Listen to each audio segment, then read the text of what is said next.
A jaw-dropping investigation. 23 schools without a single student proficient in math. If this isn't a red siren, I don't know what is. New today, our team is in Annapolis demanding answers from lawmakers on how this happened. Where is the bell ringing for some type of crisis moment? And we look back at the repeated failures that led us to this point.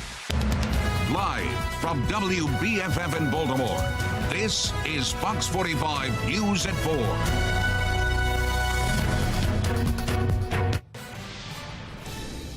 We have breaking news as we come on the air at 4 o'clock out of Cockeysville. Baltimore County Police have just put out a shelter-in-place warning for anyone in the area of Powers Avenue. Now, there's a heavy police presence on the scene of a barricade situation. We do have a crew on the way, and we'll bring you a live report as soon as we learn more. Thank you for joining us. I'm Kai Jackson. And I'm Mary Bubala. Emotions running high in Baltimore City following a stunning Project Baltimore report. 23 city schools have 0 students who tested proficient on the state math exam. 2,000 students in total took the math test at these schools, and not one did math at grade level.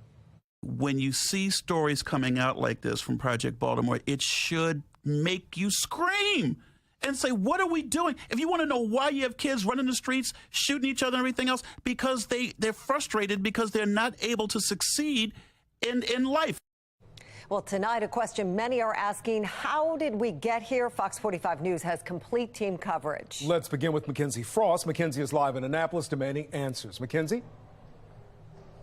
Well, Mary and Kai, we sent many lawmakers here in Annapolis who represent Baltimore City questions earlier today, asking them about who's responsible, who should be held accountable for these test scores, and what they're going to do about this problem. Many leaders not answering. We did see Delegate Stephanie Smith. She's chair of an education subcommittee. We tried to ask her a question. She instead dodged those questions, heading into the committee, hearing that she was chairing instead. We also caught up with a few other delegates and tried to ask them some questions about what's going on. Here's that exchange. I sent you an email about the 23 schools in Baltimore City who have 0 students who are proficient in math. When you do a school story about something succeeding in the schools, I'll respond. You never do. So who do you hold accountable for the failing? Your boss is for the distorted coverage you provided. Well, the data came from Baltimore City Public Schools. You can see they're really deflecting the questions, not giving us a direct answer about who should be held accountable and what they're going to do about these problems, given the fact that these schools are in Baltimore City. Mary? Kenzie, what about city leaders? Are they reacting to this at all? Well, I actually just got off the phone with Councilman Robert Stokes. He's the chair of the City Council Committee, the Education, Workforce, and Youth Committee. He tells me that he will call for a hearing. He will schedule a hearing to bring city school leaders before the committee, and he says to demand answers to find out what's going on about these students who are not testing proficient in math. He doesn't say when that hearing will take place. He says he needs to look at his calendar. He's supposed to give me a call back tomorrow, so we'll have to wait and see when that oversight hearing will actually be scheduled. But earlier today, we were also in City Hall questioning city council members. We did get a chance to catch up with a few of them, hear their responses to these news test scores coming out later at 5. But for now, we're live in Annapolis. Mackenzie Frost, Fox 45 News.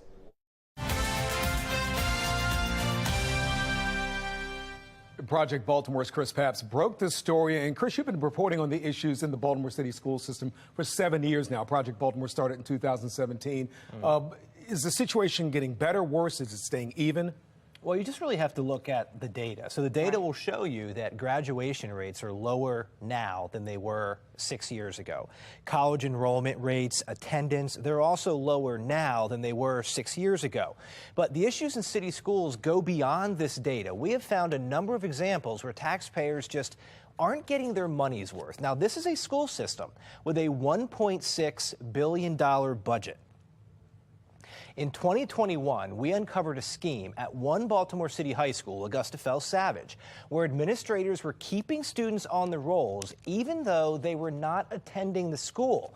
Ghost students, as they're known by educators, are used to pad the rolls and increase the amount of funding that a school receives. Now, Augusta Fells is also one of those 23 schools we just reported on, where Kai had mentioned there were 0 students who tested proficient on the state math test. Now, among the list of those 23 schools, there are 10 high schools, 8 elementary schools, 3 middle high schools, and 2 elementary middle schools. Now, overall, Baltimore City had the lowest proficiency levels in the state by far. Just 7% of 3rd through 8th graders tested proficient in math. That means 93% could not do math at grade level. And this isn't a new problem. Back in 2017, when Project Baltimore launched, we found 13 Baltimore City high schools where no students tested proficient in math. And Chris, since your report in 2017, the city has changed its testing. They went from PARC, as they used to call it, to MCAP. What is new or different about this test? Yeah, so this was an entire state thing, of which Baltimore City did take part in it.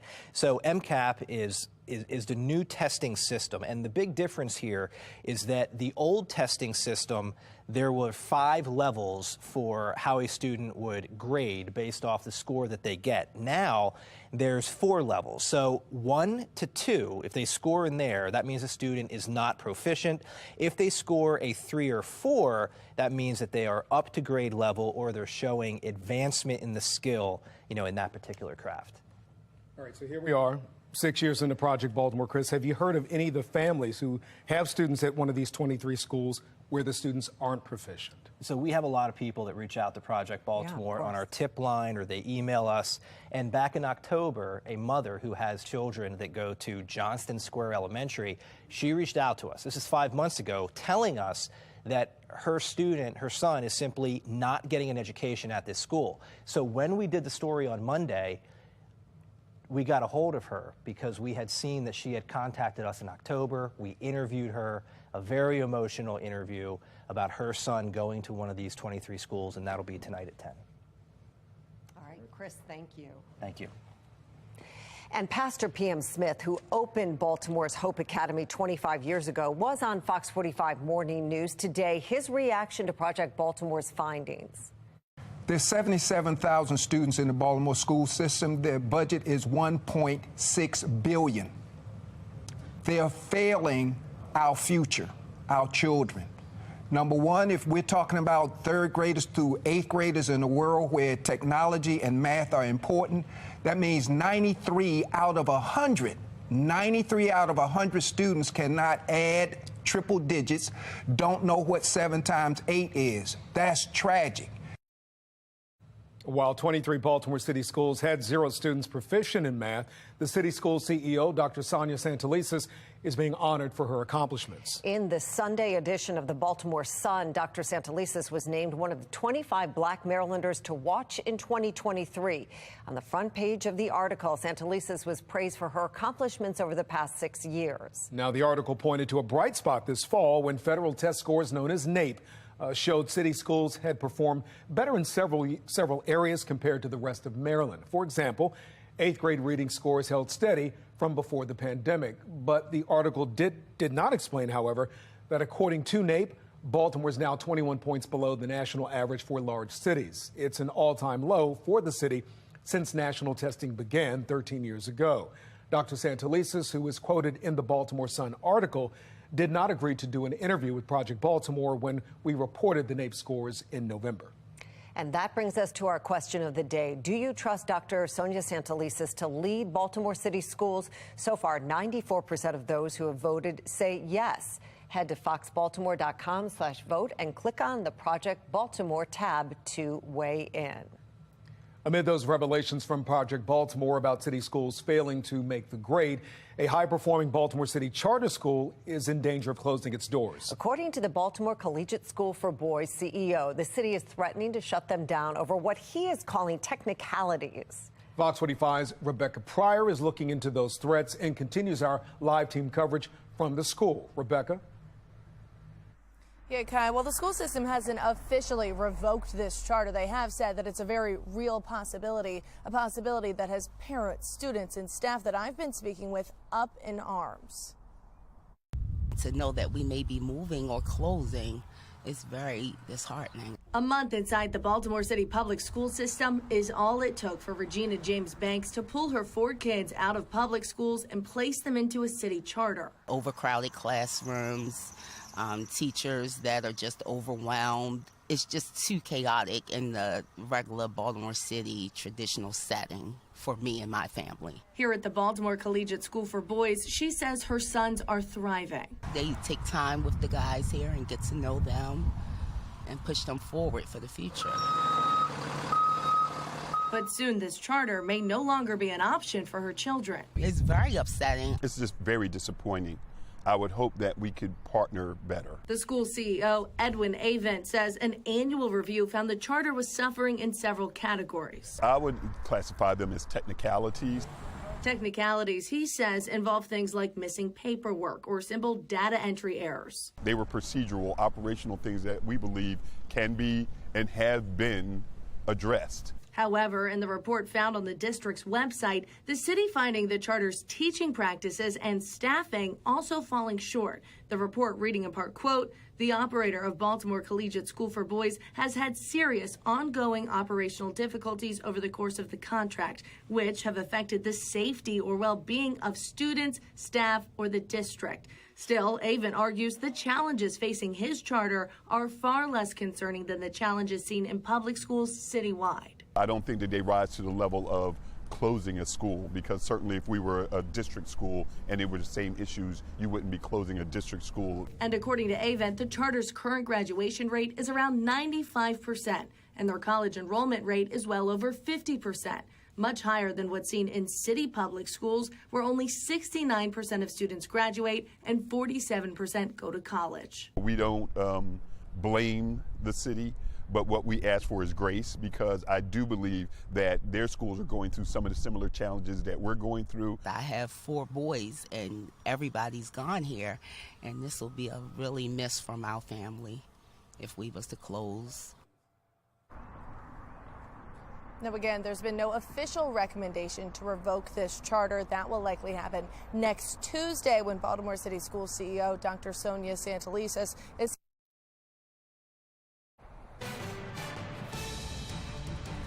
And I'm Keith Daniels, live with breaking news in Cockeysville. Baltimore County Police working a barricade situation, reportedly with an officer injured. We'll have a live report coming up.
Fox 45 News, winner of 17 2022 Regional Emmy Awards, more than all other Baltimore news stations combined.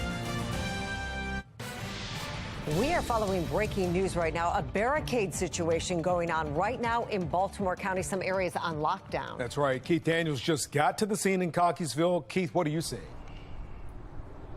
Well, Kai and Mary, we're live on York and Ashland Roads. Police have set up this area for the media. We're waiting now for them to give us more details about what's happening here.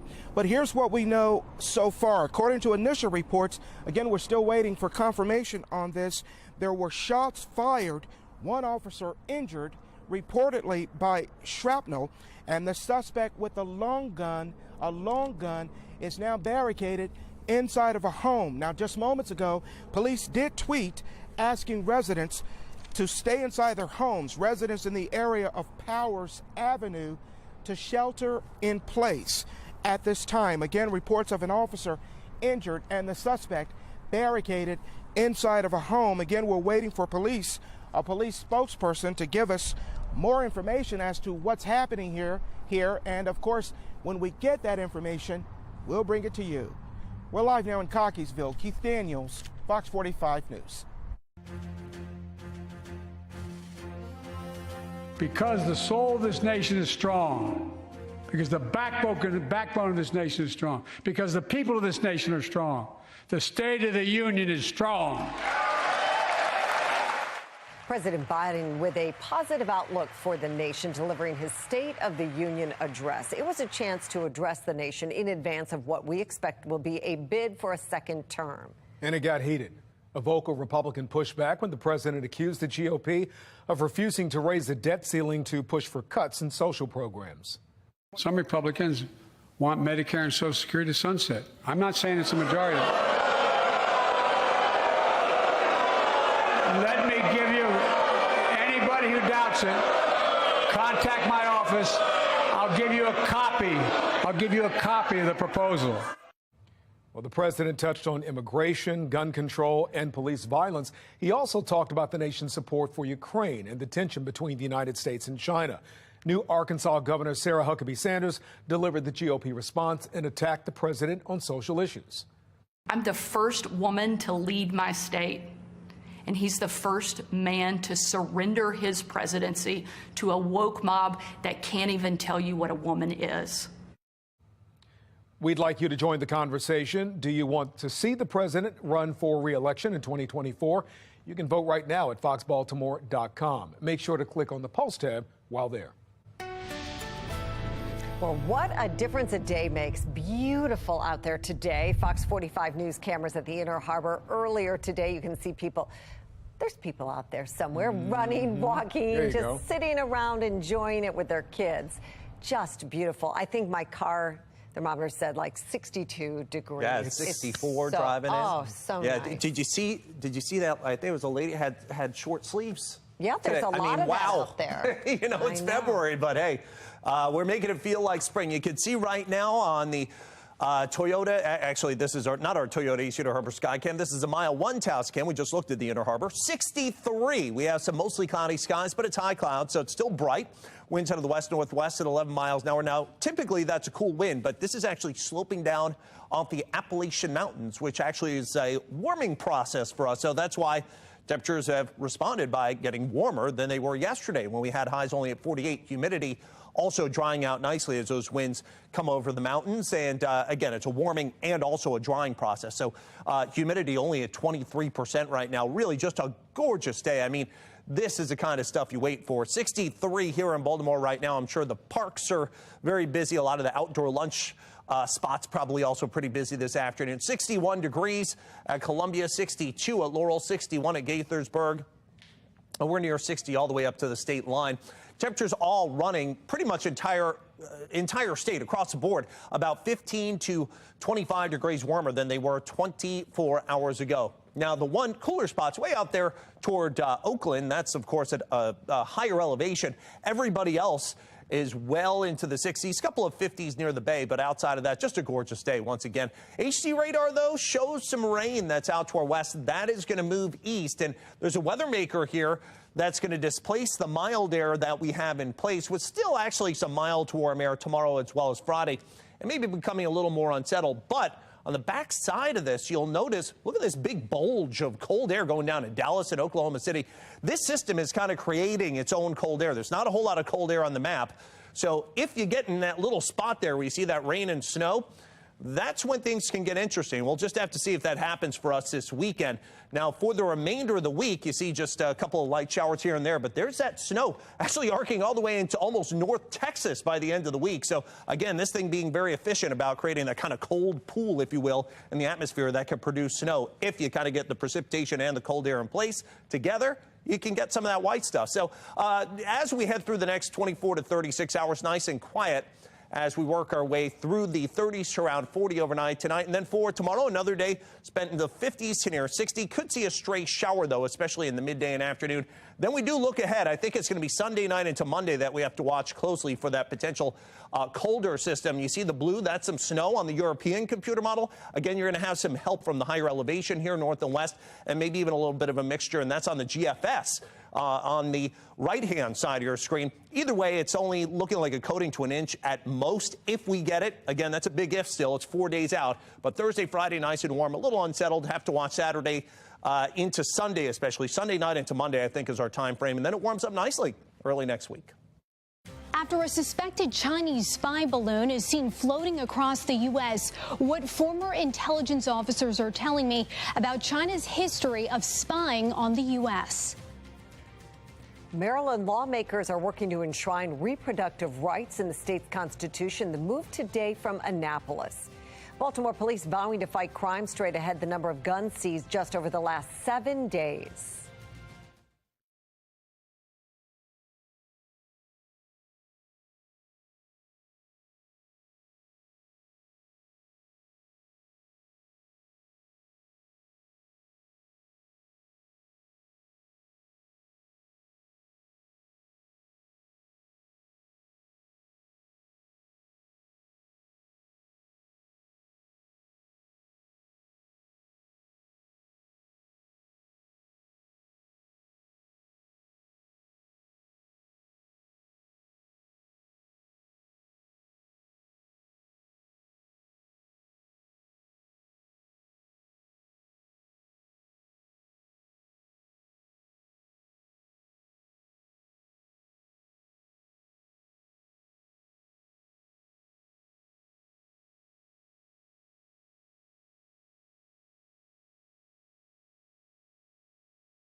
Developing now, rising tensions between the U.S. and China after the suspected spy balloon was shot down.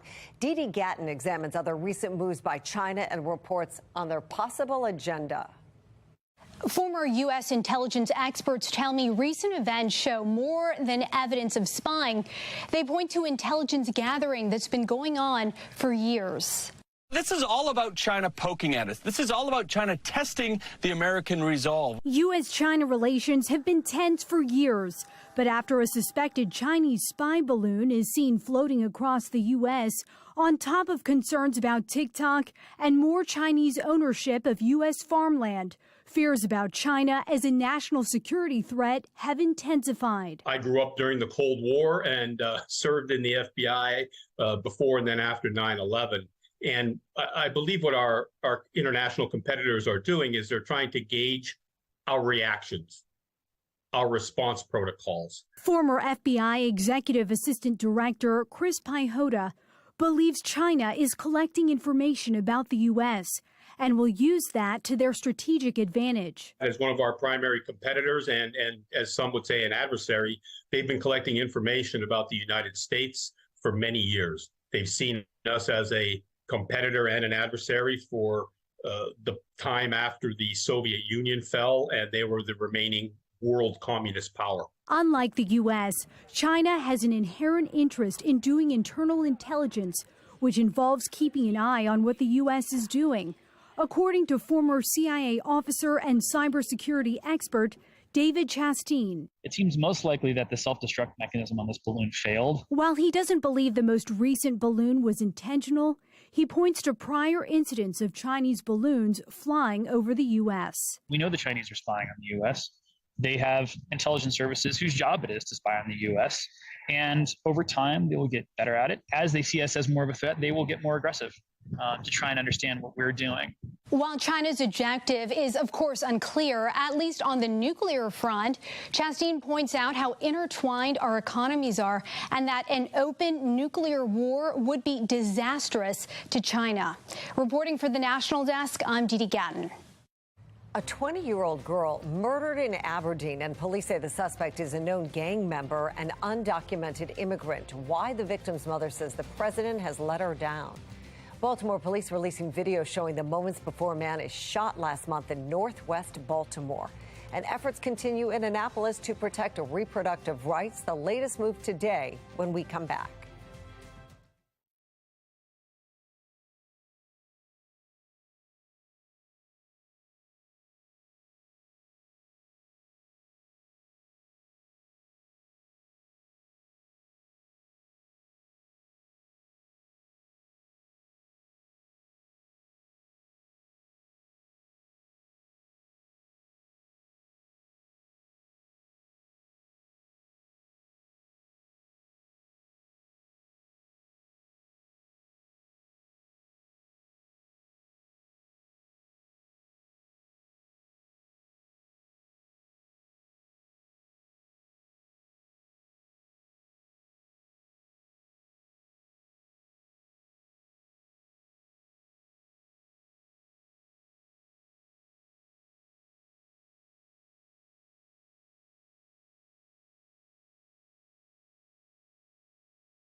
Breaking news to report right now out of Cockeysville. Baltimore County Police have put out a shelter-in-place warning for anyone in the area of Powers Avenue. That alert came out about an hour ago.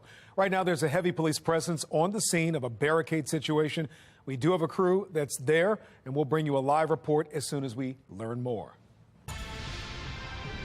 President Biden calling for more Border Patrol agents at last night's State of the Union. For many, it's a topic that hits close to home.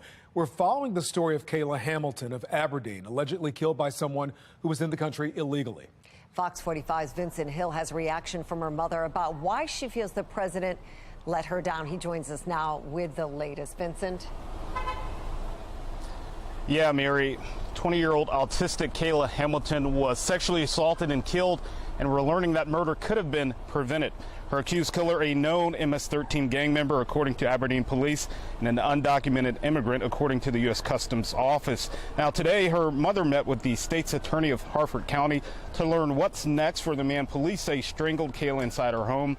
And besides justice for Kayla, Tammy Nobles wants justice for all victims of violent crimes committed by illegal immigrants. And she has this message for the president.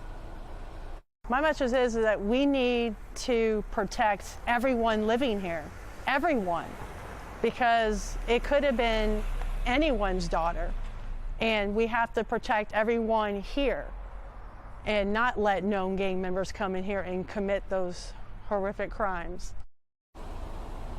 Now, Kayla's accused killer was arrested at the southern border, picked up by his aunt. Then he moved into the same trailer as Kayla. 5 days later, she was killed. And Vincent, you've been looking into the number of violent crimes in which illegal immigrants have been accused or convicted. How widespread is the problem? Yeah, Kai, since 2017, 3,700 arrests for assaults committed by illegal immigrants, over 3,100 robberies as well. And coming up at 5:30, I'll dive deeper into those numbers and talk about the homicide numbers and the sexual assaults. For now, we're live in Baltimore. Vincent Hill, Fox 45 News. Baltimore police need the public's help in a shooting investigation. Last month in Northwest Baltimore, along Liberty Heights Avenue, a person was shot. You can see the moment a man points a gun and fires at the person walking away. It happened January 4th. Now, the video is stopped before the weapon is fired. The victim survived, but police are desperate to find the person involved, and we're sharing this information in video on our website, foxbaltimore.com. This year, 28 people have been murdered in Baltimore. That is 14 fewer than this time last year. And take a look at this. BPD says over the last week, they have seized 50 guns. You're looking at some of them right there. The department adding this part of their effort to hold people responsible for violence accountable, holding them accountable. Well, for years, Baltimore's Department of Public Works has been plagued with problems. One issue that remains is staffing. Alexa Ashwell is live right now in our studio with a deeper look into the issue and what DPW says it's doing about it. Alexa? Yes, right now the Department of Public Works has a 25% vacancy rate.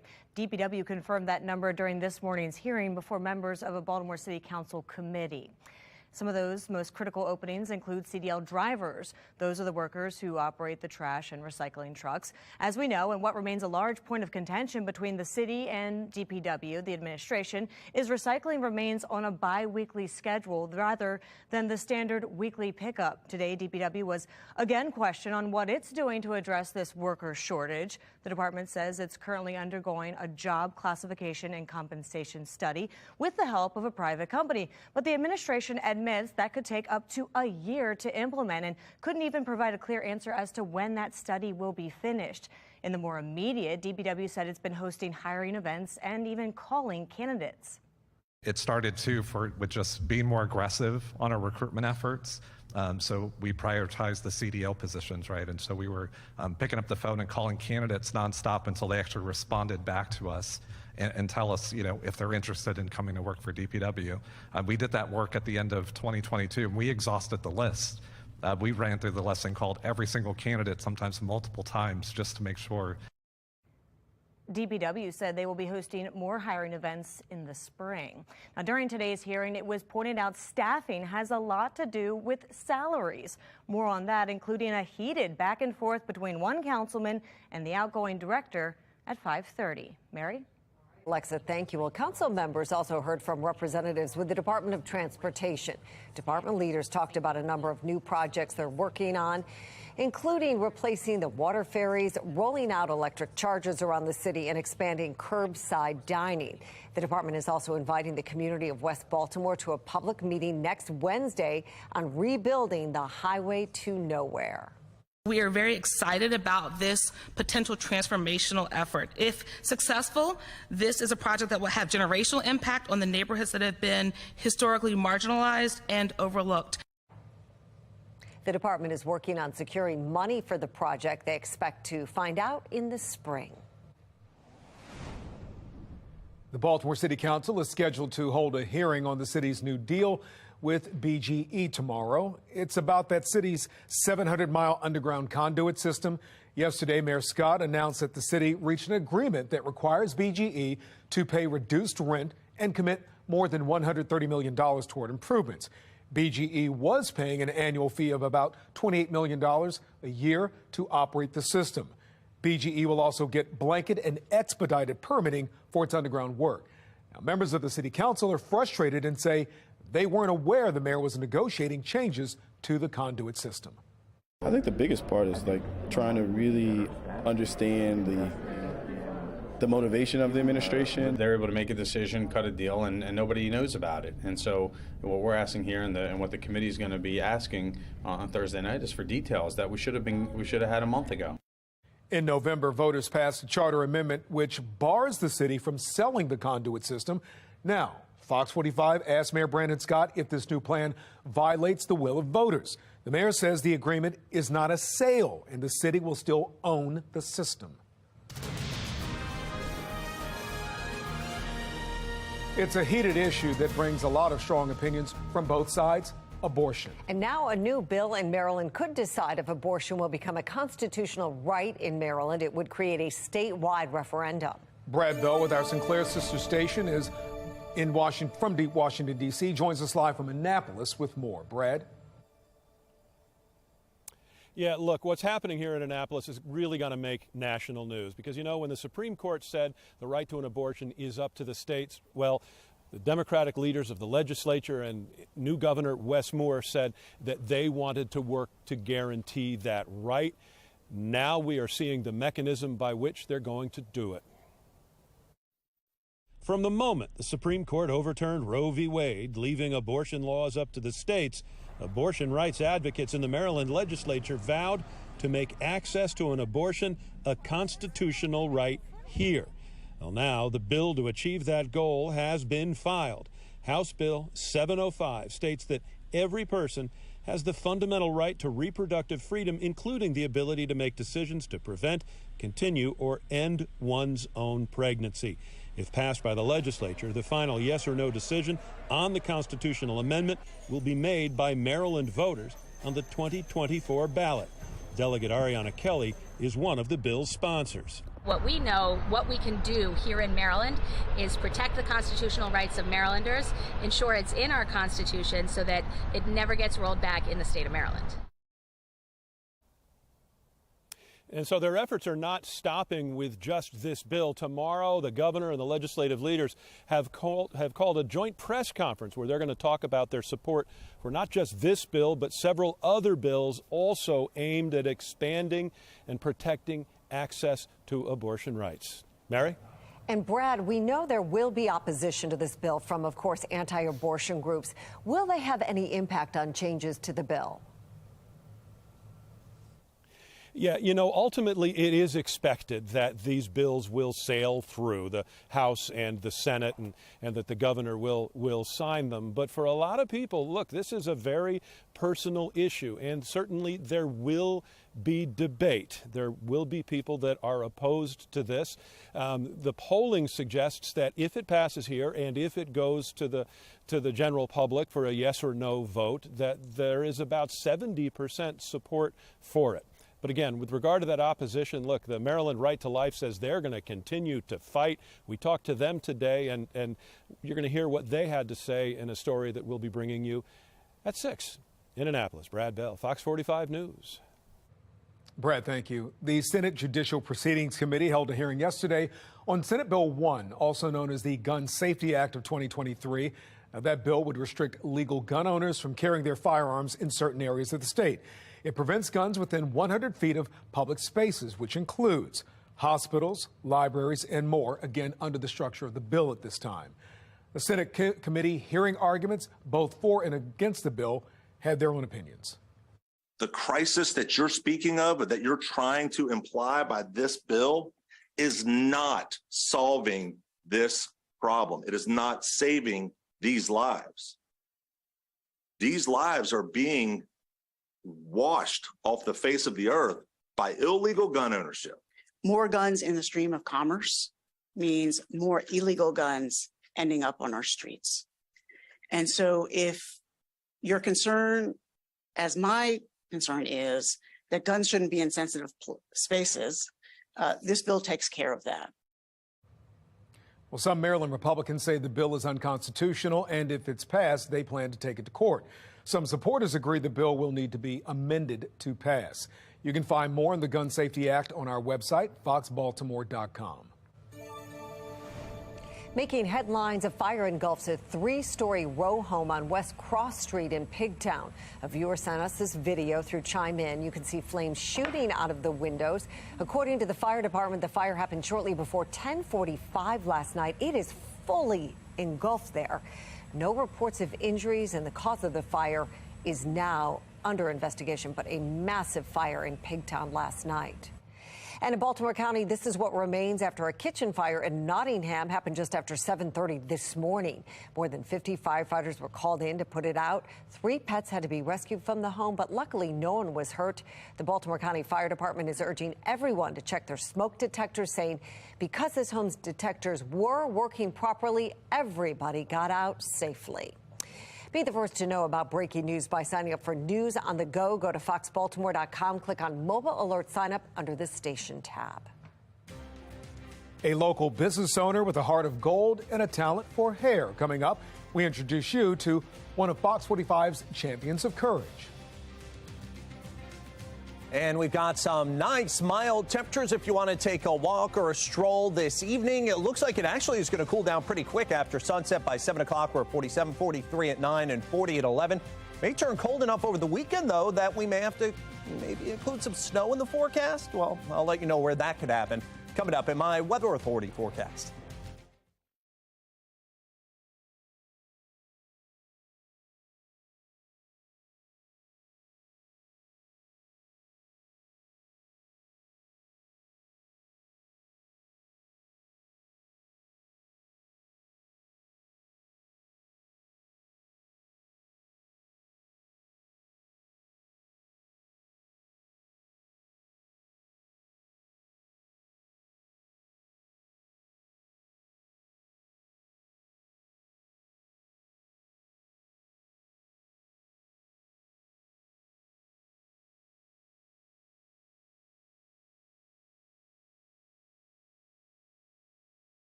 We're following breaking news out of Cockeysville. We understand police are involved in a barricade situation, trying to get that under control. Now, we have just learned an officer suffered a minor injury during this incident.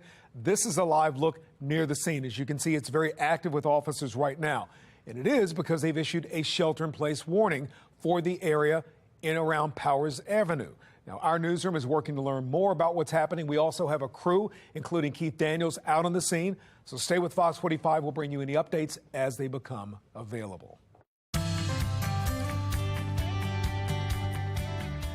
Through the power of partnership, a local beauty supply owner is paying it forward, one hairstyle at a time. Taylor Stewart introduces us to one of Fox 45's champions of courage. This is the shampoo bowl here. Keeping a crown of tight curls and coils intact, well, it can be a lot of work. It's high maintenance. Yeah. Tight curls are high maintenance. For Lamaya Kirby, it's a labor of love. You have to take care of the hair every day. But she didn't envision having this conversation with foster parents. Our hair is going to frizz. When she opened Joyce Essentials in 2021. If it's just in two ponytails, if it's in a one ponytail. It's one of Anne Arundel County's only Black-owned, woman-owned beauty supply stores. As a Black woman, it can be challenging, a Black business owner in the beauty supply industry. Lamaya's relied heavily on guidance from her customers, and the outpouring she's received. Overwhelming. Overwhelming in a good way. One of her regulars. Mr. Rob Cradle came in as a regular customer. A senior. Professionalism. A little lower than that. Okay, I got you. Good barbers. You know, once you find one, you stick with that shop. If you'd have started out later and then just did the temp, bang. Robert Cradle opened his first barbershop here in Anne Arundel County 30 years ago. We go back to the 80s. So when a father came in with his newly adopted daughter, at a loss for how to take care of her natural coils, Rob thought back to a conversation he had with the ambitious beauty supply owner, eager to learn and give back to the community that's already given her so much. Said, why don't you come over and do her hair? She did an excellent job. She connected very well with the child, very well with the parent. The pair decided to go into business together, opening a suite tucked behind the storefront where Lamaya teaches foster parents the ins and outs of transracial hair care for free. So I told him, you know, 2-strand twists would last a while. You have to separate in 4 sections. You can't just comb straight through. And the products they'll need. Oh, this holds down the edges as well. To keep that crown upright. Let them know that it's good hair. It's not bad hair.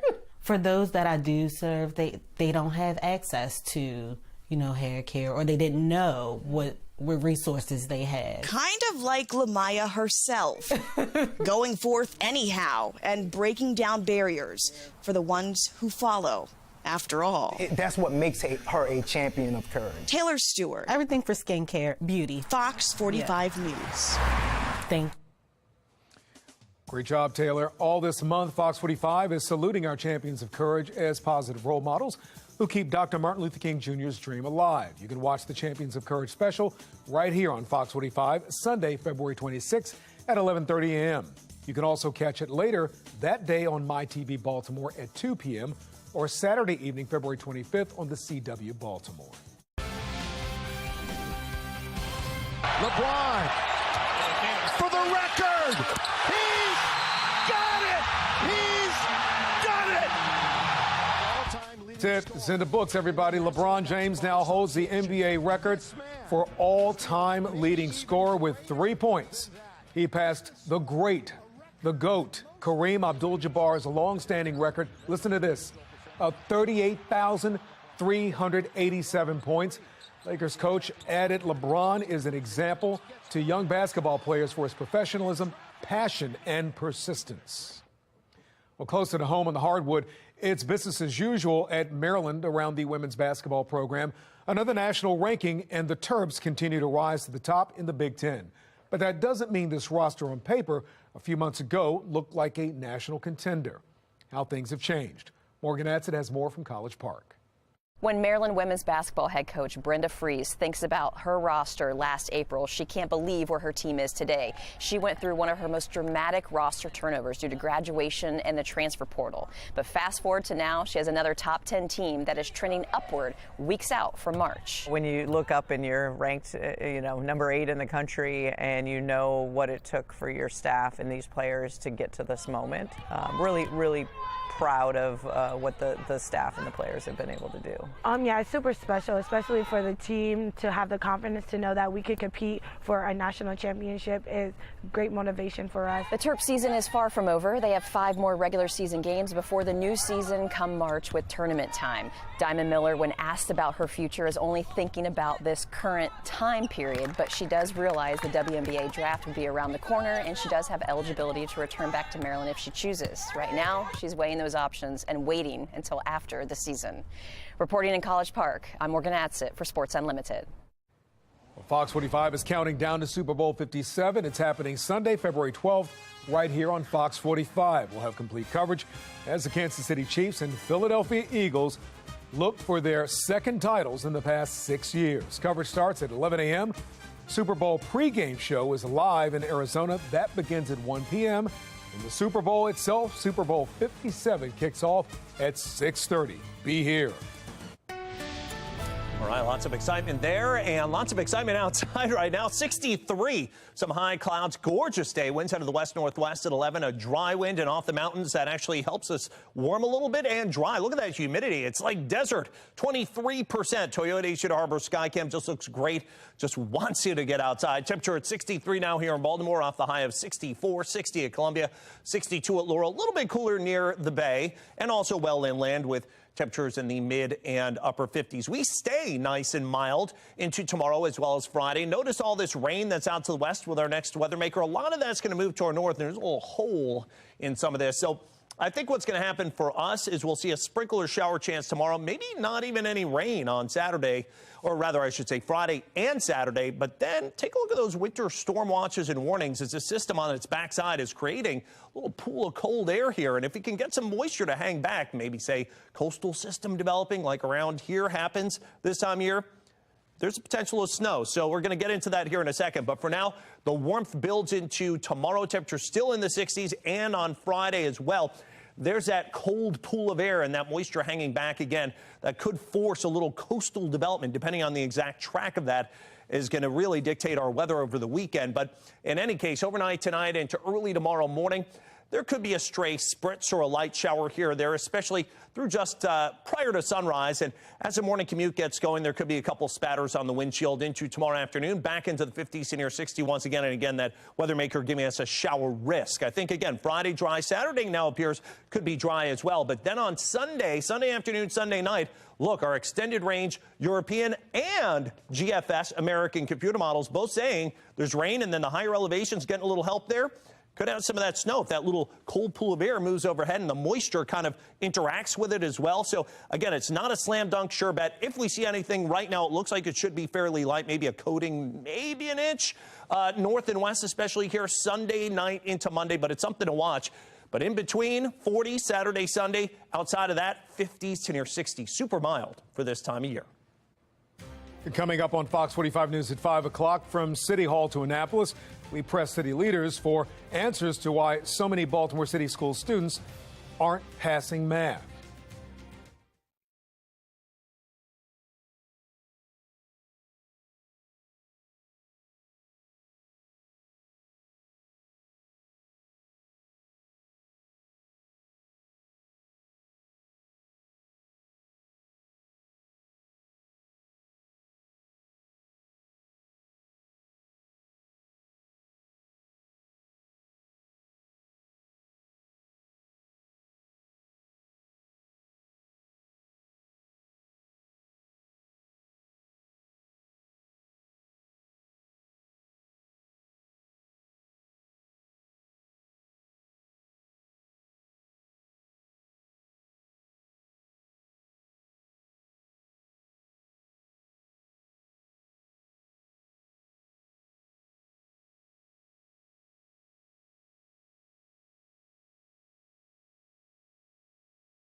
We're following breaking news out of Cockeysville. It's happening on Powers Avenue.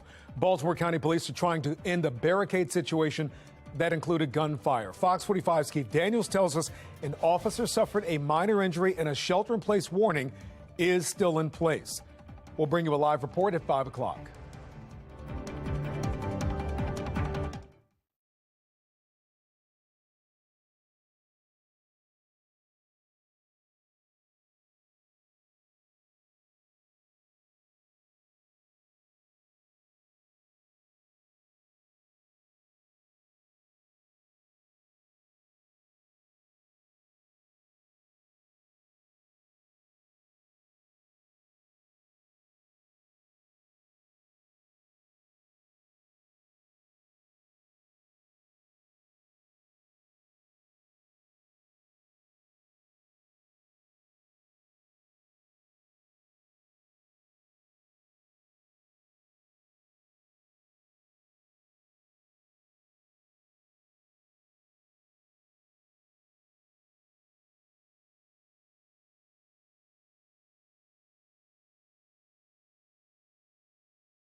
We're following breaking news out of Baltimore County. There's a barricade situation in Cockeysville with an officer who suffered a minor injury. We'll have the latest from the scene. Not a single student proficient in math, pressing leaders on why more than 20 Baltimore City schools are failing to educate students. At the same time, a high-performing charter school in Baltimore could lose its charter. The frustration from administrators who say they just want to help kids. Live from WBFF in Baltimore, this is Fox 45 News at 5. And we continue to follow the breaking news. New details on a barricade situation and a shelter-in-place order along Powers Avenue in Baltimore County. Keith Daniels is near the scene in Cockeysville. Keith, what are you learning? Well, Kai and Mara, we're live on Sherwood Road near Warren Road. Let me show you here. Police have blocked off the street here, the entrance to Sherwood Road. If you walk this way, they say the barricade situation is right up the block there on Sherwood Road. A suspect inside of a home after a shooting. Now, they tell me there was an officer that was injured. A suspect now again barricaded inside the home on Sherwood Road near York Road. Again, the area is blocked off. An officer confirms the officer was hurt. Quote, he suffered minor injuries, but he is okay. That officer is okay, perhaps hurt by shrapnel. Again, the officer reportedly okay by what happened here after this shooting. They're working now the barricade situation. They have the streets blocked off, several streets blocked off, leading into the area there. Again, a barricade situation working now in Cockeysville. But again, we're told that officer was hurt, but he's okay. Well, live now in Cockeysville, Keith Daniels, Fox 45 News. Thank you. That was a good update. Well, thank you for staying with us. I'm Mary Bubala. And I'm Kai Jackson. Tonight, a shocking Project Baltimore report has people across the city, even the state actually, talking and asking, how did we get here? Listen to those numbers. Where is the bell ringing for some type of crisis moment? My God! This isn't a red siren. I don't know what is to say. This isn't working. We need to completely redo this. It comes after a Fox 45 News report on 23 city schools having 0 students who tested proficient on the state math exam. Exactly 2,000 students in total took that math test at these schools, and not one could do math at a grade level. Now, Fox 45 News has complete team coverage.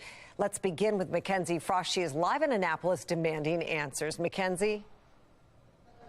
Well, Mary and Kai, we have tried to track down several lawmakers here in Annapolis representing Baltimore City to question them about these test scores and what they're going to do about it. We sent questions earlier today to the delegation asking who do they hold accountable and what they're going to do to fix this proficiency problem.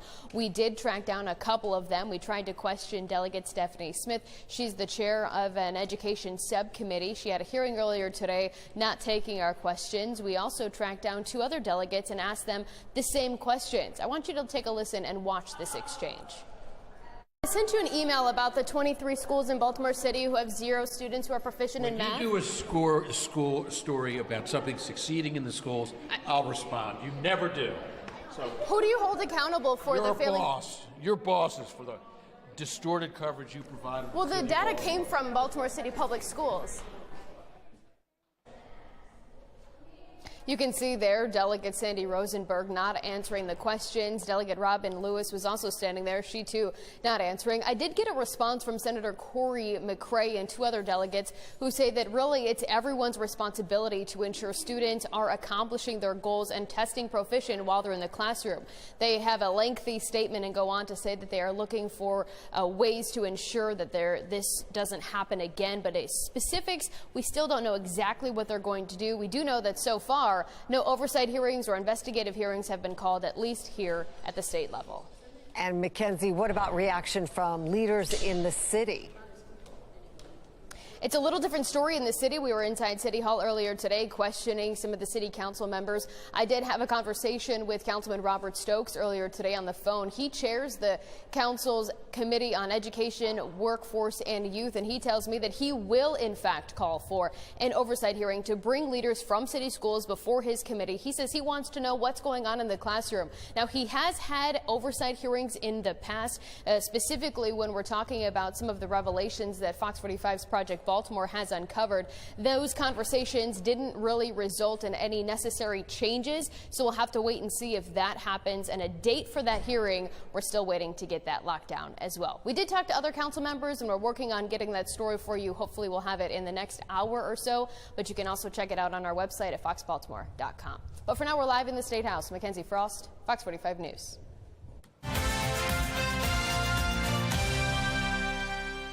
Well, we thank Mackenzie for that report. And Project Baltimore's Chris Papps first broke this story. And he's here with us live on site. Chris, you've been reporting on city schools now for 6 years. In that time, are you seeing it trend better or worse? Well, if you look at the data, the key metrics, the ones that people most look at, politicians most look at, they are certainly going in the wrong direction. And they were before COVID. After COVID, they're just going faster in the wrong direction. So graduation rates are lower now than they were 6 years ago. Attendance rates, college enrollment rates, they're all lower now than they were 6 years ago. We're saying 6 years ago because that's when the CEO started. Dr. Sonia Santelises was 6 years ago. You know, so this is a situation that we've been following now, as Kai said, for 6 years. But the issues in city schools, they do go beyond the data. We've found a number of examples where taxpayers just aren't getting their money's worth. And this is in a school system with a $1.6 billion budget. Now, in 2021, we uncovered a scheme at one Baltimore City high school, Augusta Fells Savage, where administrators were keeping students on the rolls even though they were not attending school. Ghost students, as they're known by many educators, are used to pad the rolls and increase the amount of funding that a school receives. Augusta Fells is also one of those 23 schools we just reported on that had 0 students who tested proficient in the state math test. Among the list of 23 schools, there are 10 high schools, 8 elementary schools, 3 middle high schools, and 2 elementary middle schools. Now, overall, Baltimore City had the lowest proficiency levels in the state. Just 7% 93% of 3rd through 8th graders tested proficient in math. That means 93% of all the 3rd through 8th graders in the city could not do math at grade level. And this is not a new problem. In 2017, Project Baltimore found 13 city high schools where no students tested proficient in math. And Chris, since that report in 2017, the state of Maryland has changed its testing. It was Park and I even remember it was MSPAP and then MSA. It's changed so many times. I assume they're trying to get a better way to measure student performance. What is new about the MCAT, which is the latest version of the state testing? So Maryland Comprehensive Assessment Program, MCAP. When a student is tested, they are placed into 4 categories, one of 4 categories. Categories 1 and 2, based off their score, means they are not proficient. Category 3 and 4 means that they are proficient. Now, what makes that different from Park is Park had 5 instead of 4 as we have now. There were 5 back in Park. So they put the students into 4 categories instead of those 5. But it is worth pointing out here that now scores in English that we saw in 2022, those scores were roughly the same as 2019 from MCAP to Park. It was the math scores that dropped significantly, very, very significantly. Yeah, it's interesting. You talked to Giovanni Patterson, of course, and he mentioned to you how a kid's going to balance a checkbook, apply for a loan, do so many things. Math is integral in everything we do all the time. Basic skills. Basic skills, Mary. 23 schools, that's a lot of parents and students. Have you heard from any of them? Yes, I mean, thousands, right? And a lot of people do reach out to Project Baltimore through our tip line and voicemail. And back in October, we had a mother reach out to us from Johnston Square, which is one of those 23 schools. This is back in October. Right. And she simply said the school is not educating her child.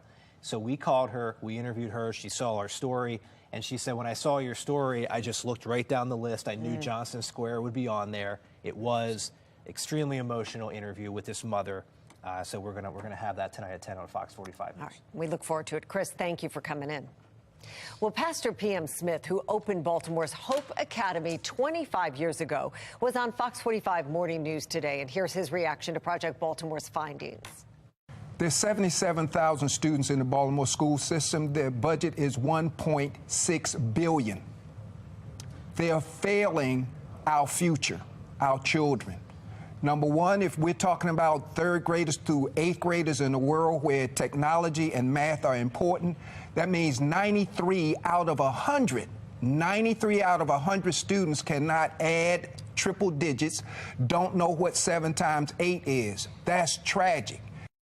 While 23 Baltimore City schools had 0 students proficient in math, the city school CEO, Dr. Sonia Santelises, is being honored for her accomplishments. In the Sunday edition of the Baltimore Sun, Dr. Santelises was named one of the 25 Black Marylanders to watch for 2023. On the front page of the article, Santelises was praised for her accomplishments over the past 6 years. The article pointed to a bright spot this fall when federal test scores known as NAEP showed city schools had performed better in several areas compared to the rest of Maryland. For example, 8th grade reading scores held steady from before the pandemic. But the article did not explain that according to NAEP, Baltimore is now 21 points below the national average for large cities. It's an all-time low for the city since national testing began 13 years ago. Dr. Santelises, who is quoted in the Baltimore Sun article, did not agree to an interview with Project Baltimore when we reported the NAEP scores in November. And that brings us to our question of the day. Do you trust Dr. Santelises to lead Baltimore City schools? So far, 96% of those who voted say no. Head to foxbaltimore.com/vote. Click on the Project Baltimore tab to weigh in.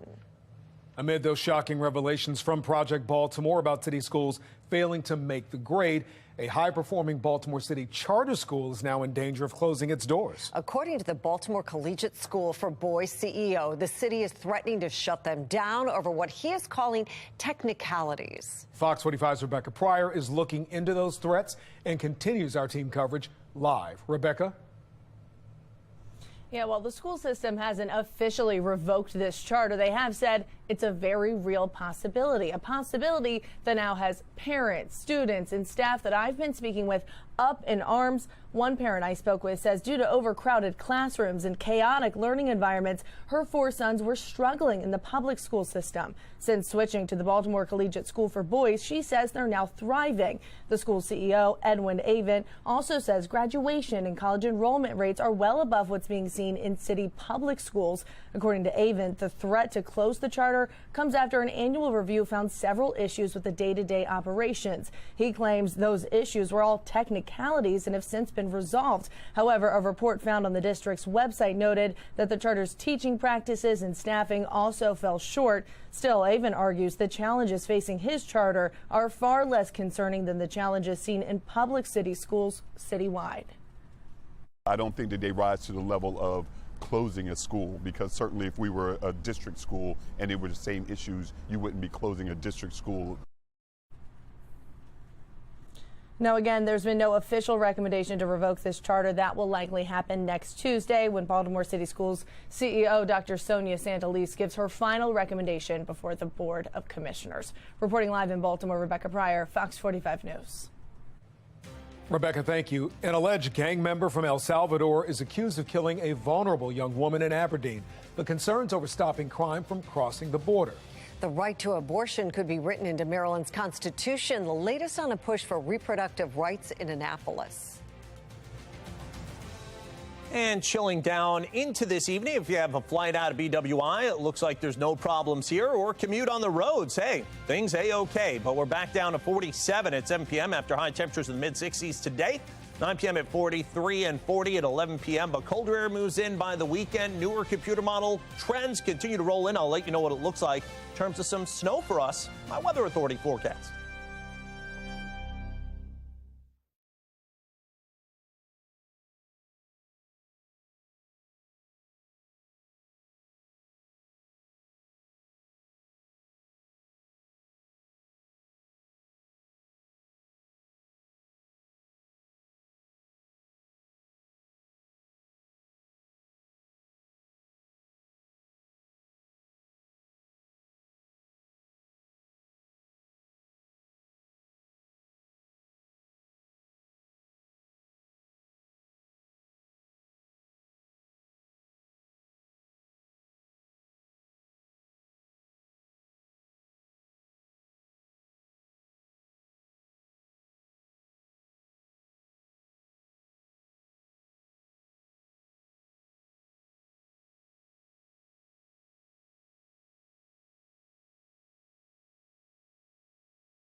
This is a live look out of Baltimore County. We're keeping you up to date with that breaking news out of Cockeysville happening on Powers Avenue, around that area at least. Baltimore County police are trying to end a barricade situation that included gunfire, we understand. We've also learned that an officer suffered a minor injury and a shelter-in-place warning remains in place. Stay with Fox 45 for more information as it comes into our newsroom.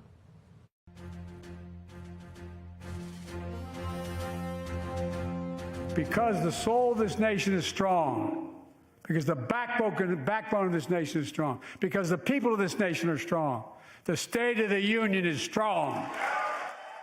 President Joe Biden faced tough and at times hostile crowd in Congress as he addressed a joint session of Congress last night in his second State of the Union address. Well, during that address, the president touted some of his major legislative accomplishments like the Bipartisan Infrastructure Act. He also continued his calls for both parties to work together to address key issues like the debt ceiling and national security threats. Well, this morning, Fox 45 spoke with Maryland Congressman John Sarbanes about the president's message to the country. Speech, and I thought he did point to the fact that the people of this country remain strong. That doesn't mean there aren't challenges, but we've come through a difficult period in the country. I think the president can take credit for having guided us through that. 12 million new jobs created in the last 2 years, 3.4% unemployment rate, which is the lowest rate we've seen in 50 years. So we are fundamentally strong as a country right now. But I think the president acknowledged, and he was right to do so, that there's still a lot of people out there that are struggling. While the president voiced optimism for the country, many Republicans criticizing his address. Even before President Biden spoke, Maryland Representative Andy Harris told Fox 45 News he was concerned with the president's message. He's not going to talk about negotiating with Republicans to reduce spending, to combine that with a debt ceiling increase. That's what he ought to do. Congressman Harris's concerns over spending is something that's being echoed by many Republicans in Congress who are criticizing the president for expensive policies. Chief political correspondent Scott Thuman's in Washington with the very latest. The State of the Union, as President Biden laid out, often depends on the state of America's bank account. And Biden pushed buttons alleging proposals for spending cuts at GOP hands. Instead of making the wealthy pay their fair share, some Republicans want Medicare and Social Security to sunset. I'm not saying it's a majority. But pushback from Republicans is that Biden's a typical tax and spend Democrat, and aside from taxing big businesses and the rich, has very few real solutions to pay for all those plans. We're going to build 500,000 electric vehicle charging stations installed across the country, and we're helping families save more than $1,000 a year with tax credits. Biden's signature has often come with a hefty price tag, trillions to cover everything from climate change provisions, Ukraine aid, food stamp increases, and college loan debt relief, which Democrats call vital and Republicans call progressive handouts. Well, they can't pay for these plans. That's the problem. We've run up a record debt, larger than the entire GDP. The national debt up $3.8 trillion so far under Biden. But Republicans, too, have had spending problems. Under President Trump, the debt went up $7.8 trillion. Fast forward to the next fight, America's debt ceiling, that now $31 trillion limit to what the government can spend and always seems to flirt with.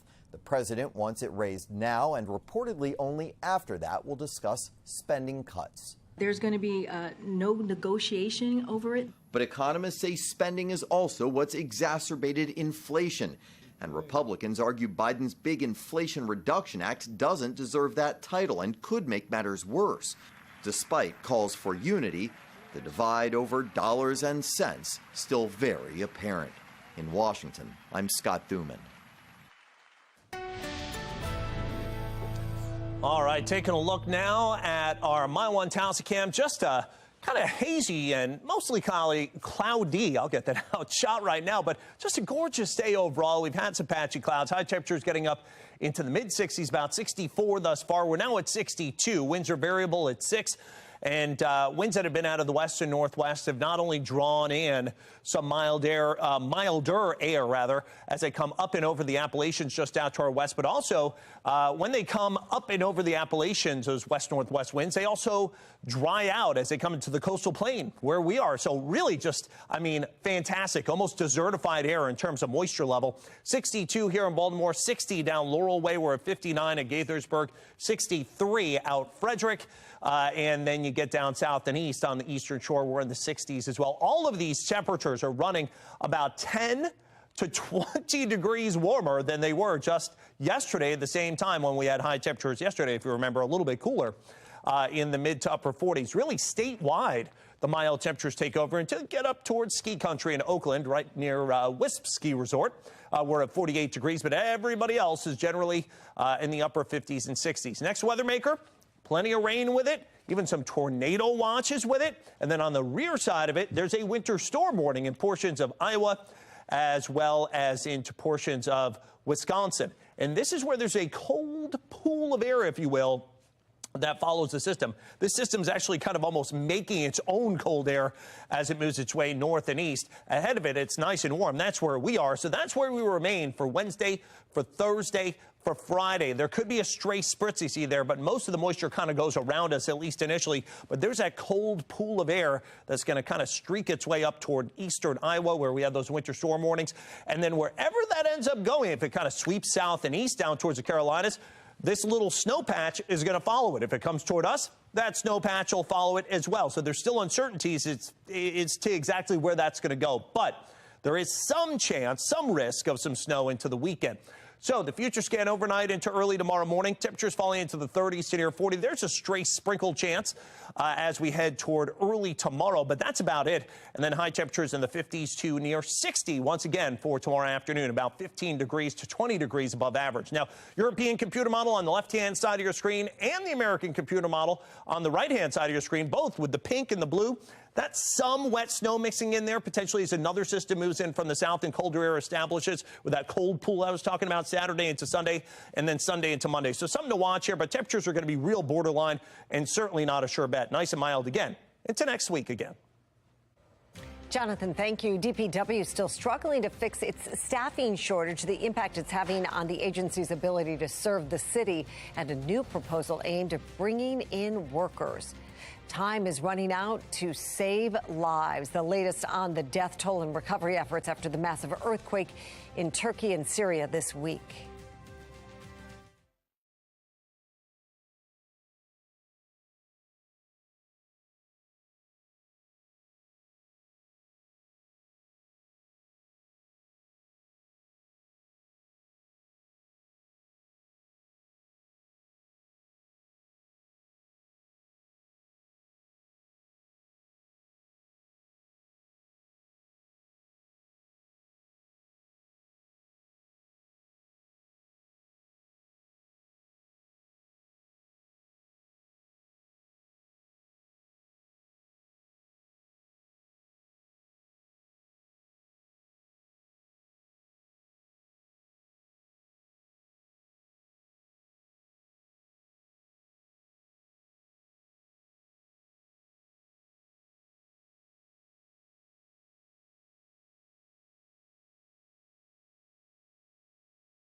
Making headlines now, flags flying at half-mast today at NATO headquarters in a show of solidarity in the wake of the devastating earthquakes in Turkey and Syria.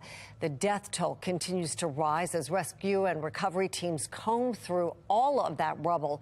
More than 12,000 people are dead following Monday's earthquake. The U.S. has sent rescue crews to impacted areas to help, but experts say the survival window for those still trapped under the rubble is closing rapidly.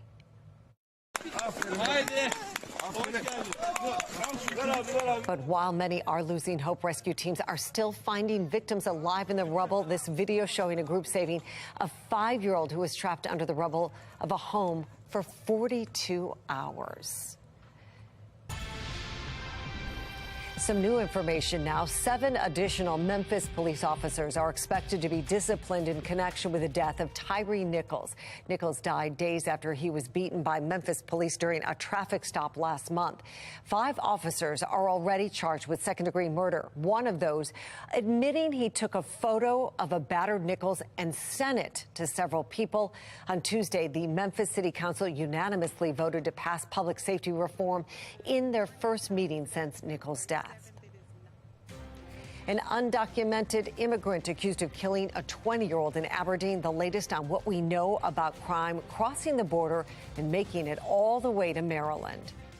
And looking live in Baltimore County right now, we're keeping you up to date on the breaking news out of Cockeysville tonight. Keith Daniels will join us with a live update coming up.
We are following that breaking news that continues to develop in Cockeysville, where police are on high alert as they try to contain a barricade situation. Keith Daniels is near the scene right now. Keith, are you learning anything new? Absolutely, Kai. Now we're live on Sherwood Road near Warren Ave. Warren Road. The incident or the barricade situation happening about a mile down this block on Sherwood Road. Now, Kai, since we last talked to you about 30 minutes ago, we heard what's believed to be a round of flashbangs. Those are non-lethal grenades. Obviously, the police trying to get that suspect out of that house. Meantime, police are continuing to block off the intersection here. They don't want people driving down this street. This man here just told to drive away. His home is down here, but police have blocked off the scene. Again, the incident happening about a mile in that direction down Sherwood Road. As I mentioned, we've heard flashbangs. Meanwhile, an officer did tell me another officer was hurt after gunfire before the barricade situation. A minor injury, possibly by shrapnel. That officer is okay. Meanwhile, we're still waiting for a police spokesperson to tell us exactly what happened here. Well, live now in Cockeysville, Keith Daniels, Fox 45 News. We are the only first world country that leaves its southern border basically wide open. One of the main topics in last night's State of the Union, securing the southern border. Fox 45's Vincent Hill looking into the disturbing number of crimes happening not only at the border, but at the doorsteps across America by illegal immigrants. He joins us now live with the very latest. Vincent? Yeah, Mary, it's the faces, it's the names that we've all heard about and some that we haven't, but the common denominator is the same.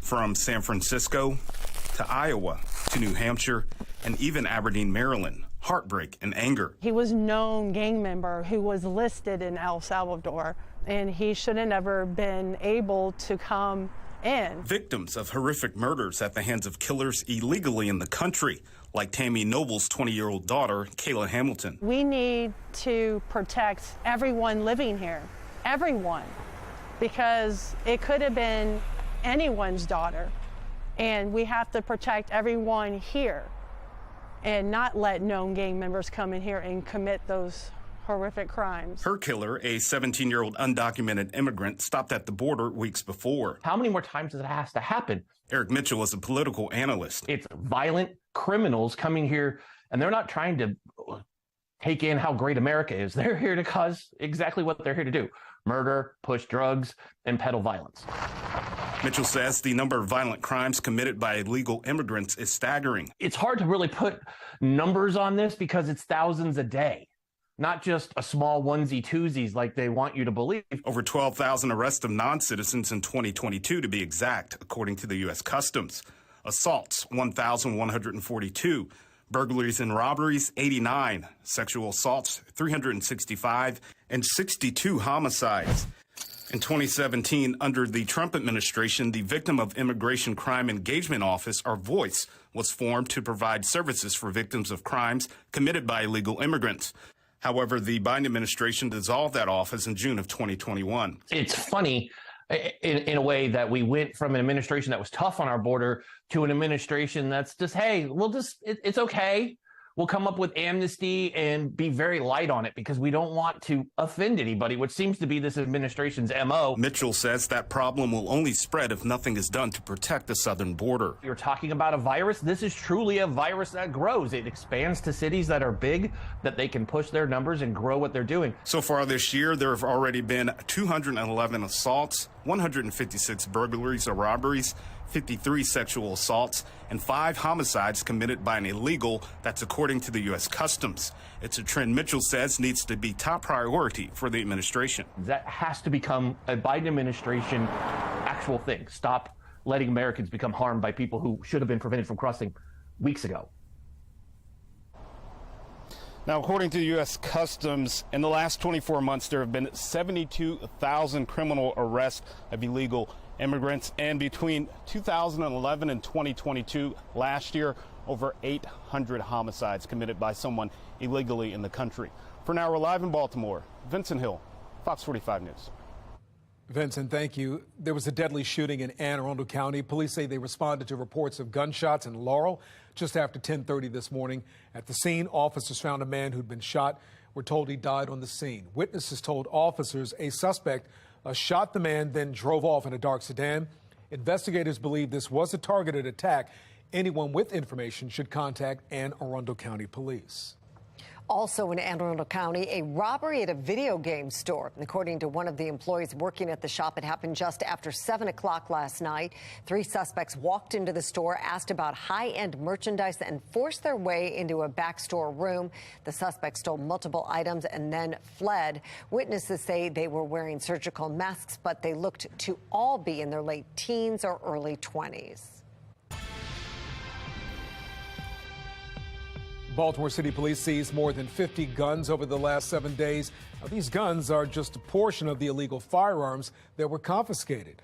The department shared this picture saying the weapons taken are a part of a broader effort to crack down on gun violence. And Baltimore's Department of Public Works is once again in the hot seat, this time over the department's staffing shortage, employee salaries, and the outgoing director's choice to rebrand DPW. Alexa Ashwell joins us live with those concerns and what DPW says it's doing to address them. Alexa? Yes, Kai Mary, just this week, Baltimore City Council passed a resolution that calls on the DPW administration to provide pay raises for sanitation workers and CDL drivers. It will be the second time since the pandemic. The 2 councilmen who introduced the resolution, including Councilman Yitchi Schleifer, said it was part of the larger effort to restore city services like weekly recycling, which was placed on hold indefinitely more than a year ago. Since then, frustration has mounted and led to calls for DPW's Director Jason Mitchell to step down. Mitchell announced his plans to resign a short time later. Now, during today's hearing, Councilman Schleifer questioned Mitchell on the department's decision to use funds to rebrand DPW. Here, getting into a rather heated back and forth when it was pointed out these employees deserve an honest pay. I agree with that, and we agree then. And actions speak louder than words, which is why I've taken action successfully, and which is why I'm going to continue to take action until those workers are being paid better than they would be from these private companies that continuously steal employees literally right off the back of trucks to get hired by these private companies. And so again, my question was, how much is this rebranding going to cost? Surely you have a figure prior to entering into a plan to rebrand. You know a ballpark of how much that's going to cost. And we have a lot of equipment, we have a lot of supplies. It's not just about face masks and pins, it's about the trucks, it's about the letterheads, it's about all the materials. Your agency touches the residents of Baltimore more than any agency in the entire city. Now, ultimately, the outgoing director was not able to provide a figure to council. Alexa, what's the latest with staffing right now? Is DPW still faced with that staffing shortage? Kai, yes, the department has a 25% vacancy. DPW said it's hosting hiring events, calling candidates, and working with the administration to create a bonus and hiring retention program for CDL drivers. Those are the workers who, of course, operate the trash and recycling trucks and are considered critical vacancies. Mary? Thank you. Council members also heard from representatives with the Department of Transportation. Department leaders talked about a number of new projects they are looking to work on, including replacing the water ferries, rolling out electric chargers around the city, and expanding curbside dining. The department is also inviting the community of West Baltimore to a public meeting next Wednesday on rebuilding the highway to nowhere. We are very excited about this potential transformational effort. If successful, this is a project that will have generational impact on the neighborhoods that have been historically marginalized and overlooked. The department is working on securing money for that project. They expect to find out in the spring. A fire engulfed a 3-story row home last night on West Cross Street in Pigtown. A viewer sent us this video through Chime In. You can see the flames shooting out of the windows. It's fully engulfed at this point. According to the fire department, the fire started shortly before 10:45 last night. No reported injuries, and the cause of the fire is under investigation.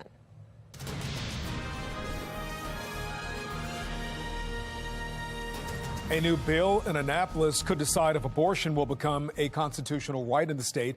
Brad Bell from our sister station in Washington, D.C., has details on the latest on the possible change to the state constitution. The Supreme Court's decision overturning Roe v. Wade touched off protest across the country. In Maryland, it prompted Governor Wes Moore to make ensuring abortion rights one of his top priorities. Maryland's legislative leaders have said the same, and now they are acting. Delegate Ariana Kelly is a longtime abortion rights activist. What we know, what we can do here in Maryland is protect the constitutional rights of Marylanders, ensure it's in our Constitution so that it never gets rolled back in the state of Maryland. The bill to accomplish that goal now revealed.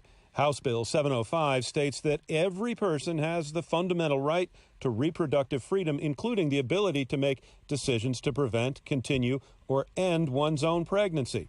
If passed by the legislature, as is expected, the final yes or no decision on the constitutional amendment will be made by Maryland voters on the 2024 ballot.